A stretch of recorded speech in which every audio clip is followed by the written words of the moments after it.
But I wanted to focus the second part of the presentation in the topic that we are currently working and that I thought it was interesting to explore and perhaps to bring into the discussion this debate that we are having now about the skills effect that the shifting wealth process and intrinsically the effect of China on the global economy is having in Latin American countries.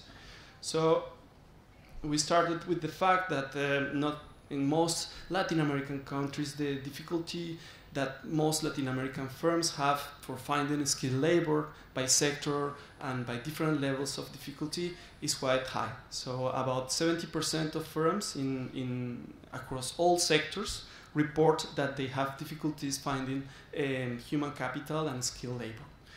And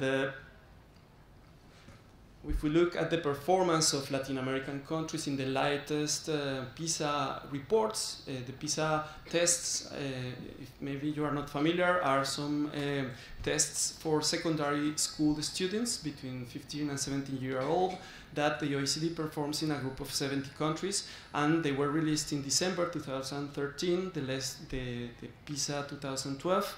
And we see again that Latin America is performing really bad in most of the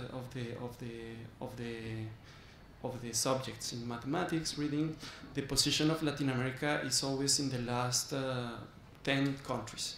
This contrasts a lot with the story that we see in Asian countries, particularly in Shanghai, or even in middle-income countries or low-middle-income like Vietnam, which have improved considerably over the past few years in the PISA tests. So this is just an indicator of the quality of the education, how even if it hasn't deteriorated that much, it's not improving at the same speed as other emerging regions. Well, here we have a more detailed description that shows us and where we compare the performance of Latin America and OECD. And the story is not only that we perform bad, but also that it depends a lot on the socioeconomic and cultural status of the students. The performance is explained to a large extent by this factor. So why am I talking about this? Because in this report what we are trying to connect is how this skills mismatch and these skills issues matter for productivity and in different industries. And to some extent, if Latin America wants to make happen this story of economic upgrading, of higher diversification, which is something that we have heard over and over, we need to look at these factors that affect directly the performance of the country. Here, for example, we compare a measure of labor productivity in business services with the share of hours worked by highly skilled employees. And what we see is that for most OECD countries, there is a very strong relationship between this share of hours that skilled workers are devoting and labor productivity. This is not surprising because skilled workers, they tend to go to higher productivity sectors. But if Latin America wants to address these issues, perhaps they can look at this point. We see, this is from the Science and Technology Index scoreboard, the gap between Latin America, OECD, and China in terms of R&D expenditure. And what we see is that, well, China has made an important progress in terms of expenditure in the number of researchers by thousands of workers. The improvements in Latin America are still very poor, and the expenditure just measured as a percentage of GDP is extremely low. So we are working on this issue still, and I'm afraid I don't have any new results yet to show, but the idea is to build a story about this skills gap between Latin America and the phenomenon of shifting wealth. And it is important because, as we have seen, the fact that China and other Asian economies are focusing in some specific sectors which are highly productive affects a lot the performance of Latin American countries.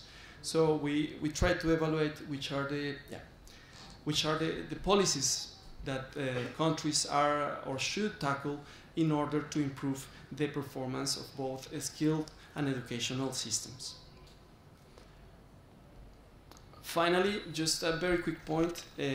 I thought it was interesting just to mention something about Central America, because it's funny, nobody talks about it, and it's an interesting region, I think, in terms of the relationship that they have had with China over the past few years.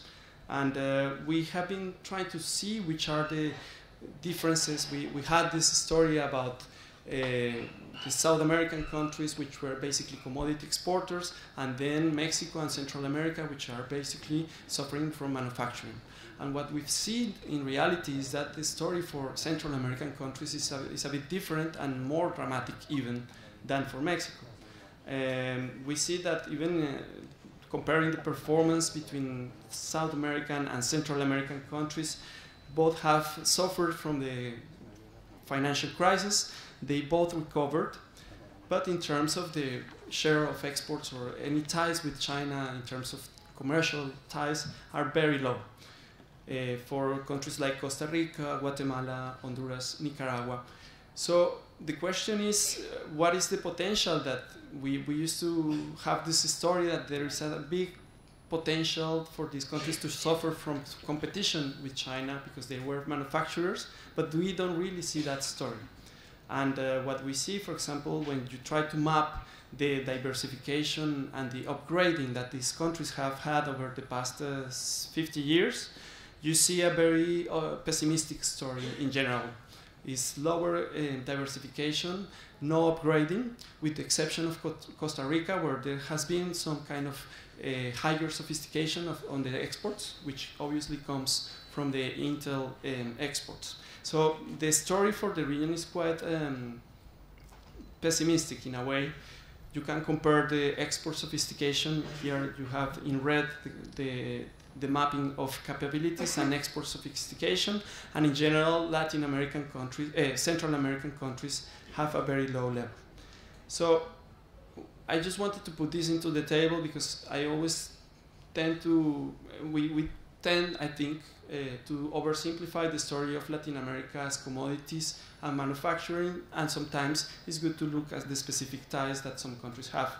Particularly in Central American countries that, as you know, many of them, they recognize Taiwan as the ally for Asia, and they don't maintain any relationships with China. So this has been changing over the past 4 or 5 years. We see that China is entering some strategic sectors in Central America, telecommunications. They have been also very active sponsoring some of the big infrastructure hubs, particularly the Interoceanic Canal in Nicaragua. So this is perhaps we are in the Mercosur network, and perhaps this is not very relevant, but I thought it was worth mentioning because it's good to compare also within the countries in the region what is being happening. So I think that's basically what I wanted to say, just to maintain this story of the shifting wealth.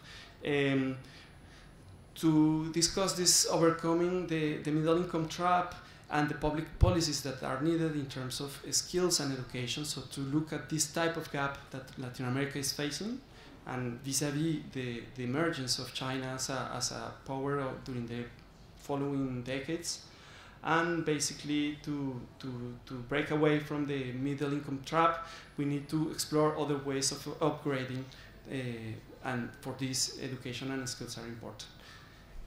Thank you.